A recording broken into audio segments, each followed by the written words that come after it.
युवाओं में देखने को मिलता है इतना टैलेंट पहले कभी नहीं। और मैं ये सिर्फ आपका दिल रखने के लिए नहीं कह रहा, मैं दिल से इस बात को फील करता हूँ। आज के इस दौर में 98 to 100% मार्क्स कई स्टूडेंट आराम से ले आते हैं, और अगर कोई 98% और 100% मार्क्स ला रहा है तो किसी को कोई हैरानी नहीं। और हमारे दौर में सब सब्जेक्ट के मिलाकर भी कई बच्चों के 100 पूरे नहीं हो रहे थे। तो ये बात तो बिल्कुल तय है कि आज की पीढ़ी में टैलेंट की कोई कमी नहीं। लेकिन कहानी में ट्विस्ट कब आता है जानते हैं?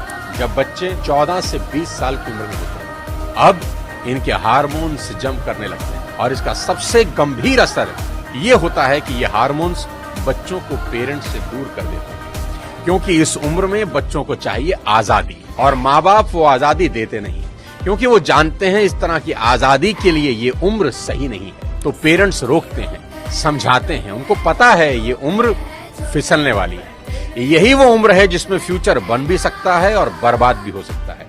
अब यहाँ बच्चों को लगता है कि यही दो लोग मेरे दुश्मन हैं। यहाँ बच्चे अब माँ बाप से झूठ बोलना शुरू कर देते हैं, चीजें छुपाना शुरू कर देते हैं। बच्चों को अब दोस्तों के साथ रहने में ज्यादा मजा आने लगता है, अपने ही माँ बाप अब दुश्मन दिखाई पड़ने लगते हैं। अगर किसी बात पर माँ बाप डांट दें तो आजकल के बच्चों का एक फेवरेट डायलॉग है, आवर पेरेंट्स आर आउटडेटेड। पापा आप सठिया गए हो। और अगर बच्चे ऐसा कर रहे हैं तो मुझे इसमें कोई हैरानी की बात नजर नहीं आती। ये नेचुरल है, सभी करते हैं। 25-30 साल पहले हम भी यही करते थे, और आज के कोई 25-30 साल के बाद इनके बच्चे भी ठीक इसी इंटेंसिटी से ऐसा ही करेंगे।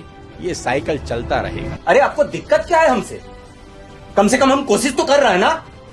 बाकी मोहल्ले के लौंडों के जैसे सड़क पे आवारागर्दी तो नहीं कर रहा है, लंठाई तो नहीं कर रहा है। पढ़ाई पे ध्यान दिए होते हैं। अरे नहीं गया ध्यान पढ़ाई पे। एक और कहानी जो इस उम्र में होती है वो ये कि बच्चे अपने पेरेंट से अब नफरत करते हैं और दूसरे पेरेंट की बात खुशी खुशी सुन लेते हैं।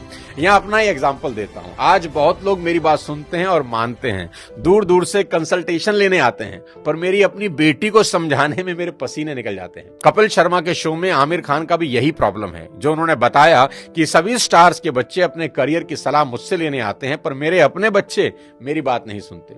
बच्चे बात सुने या ना सुने ये मेरी प्रॉब्लम नहीं है, मेरी चिंता कुछ और है, वो बताता हूं आपको।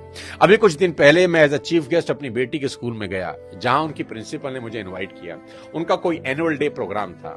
मैंने वहां भी यही कहा कि मेरी चिंता बच्चों की परसेंटेज को लेकर कुछ ज्यादा नहीं है, क्योंकि पिछले 20 साल में कोई 200 से ज्यादा कॉर्पोरेट्स को मैं ट्रेन कर चुका हूं, और मैं जानता हूं कि स्कूल और कॉलेज में पढ़ाई जाने वाली 90% बातें जिंदगी में कहीं काम नहीं आती, और 90% बातें जो जिंदगी में काम आती हैं वो स्कूल और कॉलेज में पढ़ाई ही नहीं जाती। मुझे तो याद ही नहीं कि कब sine theta upon cos theta is equal to tan theta मैंने अपनी जिंदगी में कहीं इंप्लीमेंट किया।